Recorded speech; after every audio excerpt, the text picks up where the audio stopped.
जय हिंद दोस्तों, मैं आप सभी का स्टडी जैक पॉइंट प्लेटफॉर्म पर स्वागत करता हूं। उम्मीद है कि आप सब अच्छे होंगे। दोस्तों, लास्ट मंथ और लास्ट वीक में जो हरियाणा का सीटी एग्ज़ाम हुआ है और वो जो 4 शिफ्टों में हुआ है, उन शिफ्टों को लेके बच्चों में बहुत ज़्यादा निराशा छाई हुई है। उस निराशा के चलते हुए हरियाणा हाई कोर्ट में केस दर्ज हुए हैं। तो उन केस के बारे में चर्चा करेंगे और साथ में शिफ्टों के बारे में चर्चा करेंगे। दोस्तों, जो 4 शिफ्ट है उनमें से ये बताई जा रही है कि पहली और जो लास्ट वाली 4th शिफ्ट है वो बिल्कुल उसमें जो एग्ज़ाम का लेवल था, एग्ज़ाम क्वेश्चन पेपर लेवल था, वो बिल्कुल क्या था, टफ था। और जो दूसरी और तीसरी शिफ्ट के जो एग्ज़ाम हुए हैं वो बिल्कुल क्या है, आसान थे। जिसमें से ये बताया जा रहा है कि जो 4th और पहली शिफ्ट है उनमें अगर बच्चों का अगर थोड़ा सा देखें कि लगभग 50 या 55 मोस्टली बच्चों के 50 और 55 क्या है मार्क्स बन रहे हैं। और जो तीसरी और जो बिल्कुल आसान शिफ्ट जो दूसरी और तीसरी शिफ्ट थी उनमें बच्चों के लगभग 70 प्लस, मोस्टली बच्चों के 70 प्लस मार्क्स बन रहे हैं। जिससे क्या है कि बच्चों में निराशा छाई हुई है कि लगभग जो दूसरी तीसरी शिफ्ट है वही बच्चे क्या आगे 10 गुना में आएंगे। तो इसके प्रति तो बच्चों ने क्या है कि कोर्ट केस किया है, हाई कोर्ट में केस किया है। तो पहला जो केस है वो केस क्या है कि ये याचिका डाली गई है कि हरियाणा सरकार की सीईटी पॉलिसी को हाई कोर्ट में चुनौती। तो इसमें क्या है, इसमें ये याचिका दर्ज की गई है। मेन पॉइंट क्या है कि याचिका में तकनीकी पदों के लिए अलग परीक्षा करवाने की मांग।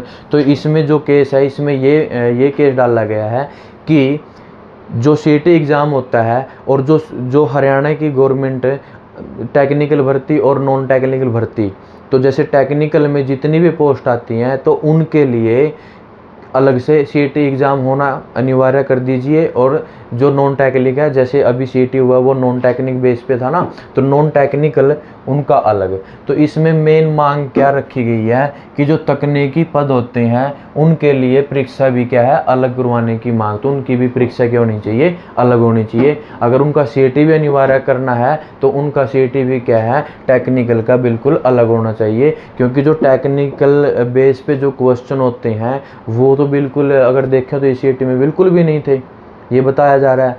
तो इसी प्रकार से तो जो भी सीटी का एग्ज़ाम होगा टेक्निकल पोस्टों के अकॉर्डिंग, तो वो क्या है, उनका भी सीटी क्या है, बिल्कुल अलग करवाने की मांग रखी गई है। तो वो टेक्निकल क्या है, जैसे इंजीनियर, स्वास्थ्य विभाग, कृषि विभाग, इंजीनियर या फिर हमारा बिजली या मैकेनिकल या कंप्यूटर व अन्य क्षेत्रों के पदों के लिए विशेषज्ञ ज्ञान और अनुभव की आवश्यकता होती है। लेकिन सरकार ने सीटू लागू कर इन पदों पर भी सामान्य अभ्यर्थियों को शामिल कर दिया है।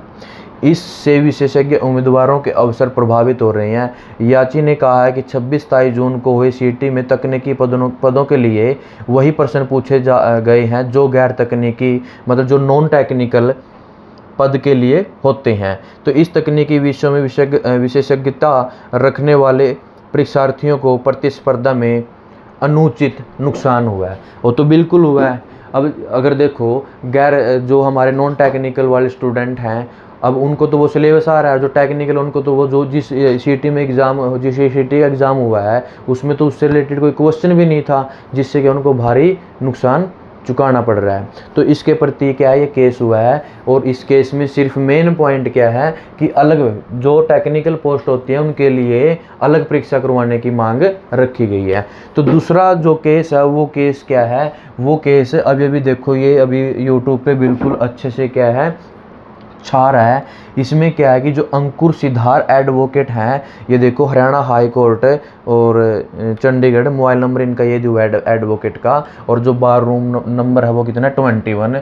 तो इसमें देखो इन्होंने बिल्कुल रिटन में दिया है कि received amount of ₹20,000 against the payment of fee for the case of challenging normalisation in city 2025। जो अभी 2025 अभी लास्ट मंथ में जो एग्ज़ाम हुआ है सीटी का, उसमें अगर वही जैसे मैंने बताया 4 शिफ्टों में एग्ज़ाम हुआ है तो 2 शिफ्ट बिल्कुल आसान बताई गई हैं और 2 शिफ्ट बिल्कुल टफ बताई गई हैं। जिससे क्या है लेवल एग्ज़ाम का और लगभग 13 से या 14 लाख बच्चों ने जो एग्ज़ाम दिया है, उसमें से 7-8 लाख बच्चों ने क्या है बिल्कुल टफ एग्ज़ाम जो पहली और फोर्थ शिफ्ट में दिया है, और उसके अलावा जो तीसरी और दूसरी शिफ्ट है उसमें बिल्कुल आसान था।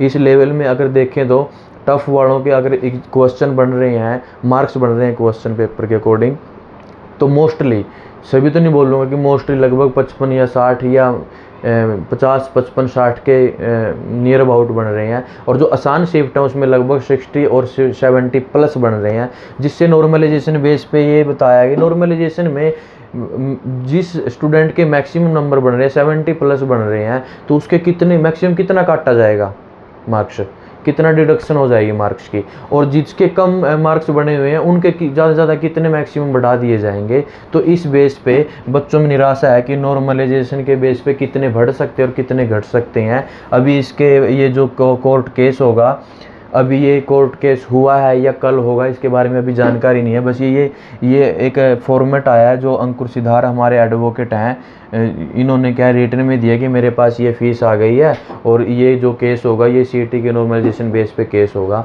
तो देखते हैं दोस्तों, अब जो इसकी नेक्स्ट जो पीछे वाला जो केस है जिसमें टेक्निकल की सीटी का अलग एग्ज़ाम होने की है, उसमें 21 अगस्त कोर्ट के द्वारा दी गई है कि 21 अगस्त को क्या होगी, उसकी सुनवाई होगी। और जैसे इस कोर्ट के बारे में डिटेल में पता चलेगा तो आपको अपडेट कर दिया जाएगा, और इस अपडेट में आपको बताया जाएगा कि इस नॉर्मलाइजेशन के बेस पे कोर्ट में क्या बातें चली हैं और क्या कुछ उसमें रहा है, और उसका बिल्कुल फुल निचोड़ करके आपको दोबारा अपडेट में बताया जाएगा। ये दो कोर्ट केस हुए हैं सीटी पर, तो इसके बेस पे सीटी में कितना डिले हो सकता है, कितना क्या होगा, ये सभी इस केस की सुनवाई के बाद ही पता चलेगा। तो दोस्तों, आप इस प्रकार के हर अपडेट के लिए आप हमारे चैनल के साथ जुड़ सकते हैं, और ज़्यादा से ज़्यादा लाइक करें, शेयर करें, सब्सक्राइब करें। धन्यवाद।